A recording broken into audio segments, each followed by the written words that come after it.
đầu tiêu. I'm Sasha Zamler-Carhart. I'm a composer and a singer. I live in New York and I'm originally from France. I'm Phương Thanh Ngô from Vietnam. I'm dancer and choreographer and here in New York for 6 months. Read to you like this?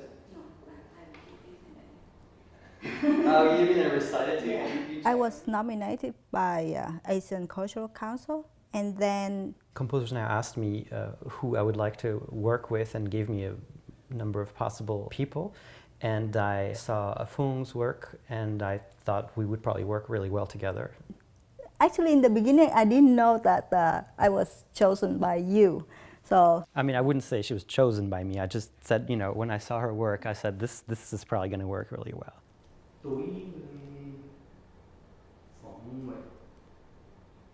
Before we came to this residency, I went to see Phu'o'ng perform in New York, and she was performing with this costume that had lots of things sticking out everywhere. She essentially just had to do a lot of brute force because she couldn't lean where she normally would to express herself.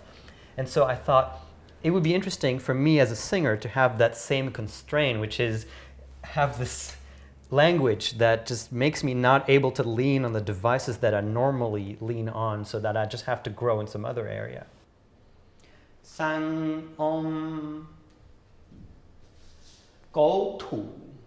She selected the poem. I really wanted to work with this Vietnamese poem before. Chọn xuôi tán. It's about the autumn landscape, about wind, about moon, about the trees, about leaves. And so I thought, I'm going to learn this poem in a language that I don't speak, which is really difficult.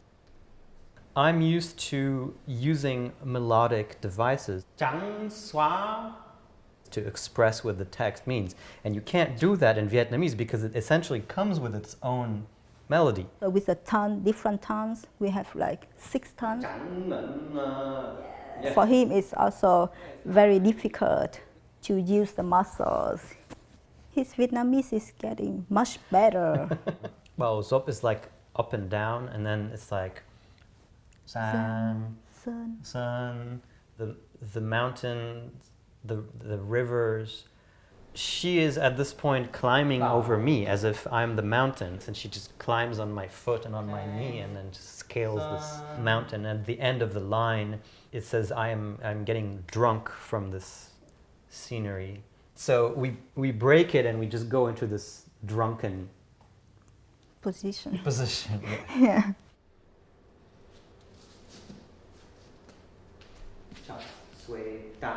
The hand is when I get up and I say, at this point I'm a very large tree called Gỗ Thủ. Is that right? Yeah. So I'm this very large tree, and then the next thing is talking about this sort of whiteout of fog, Chang Xoa, and then this very long river. We join hands and just sort of get this more fluid river kind of motion and just kind of spin around. You know, the trees are changing color. Just this week, Phu'o'ng was telling me they don't change color in Vietnam. I live in Saigon, so the tree is not really changing so much. Yeah, but here it's every day is different, you see. Despite all the pretty leaves and all the sort of romantic setting, there's something actually really technical. We worked out first the basic elements of the choreography, then we worked out the details of the movements. I had to get comfortable dancing, which I've never done. For me, I'm here, I'm really collaborate with him and just let him, like, we kind of, you know, adding together. I've wanted to work on Vietnamese poetry, and Phu'o'ng is like, go just move in your own natural way, and she's been resisting directing me in any way. My direction actually is your nature.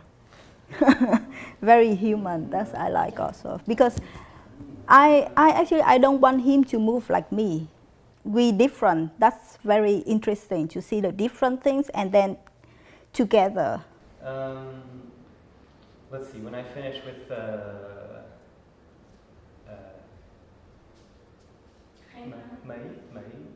I actually learn a lot from Sasha also in this collaboration. Yeah? Like how he think about work with the body and the voice and the text. We want to try to make this into a finished piece.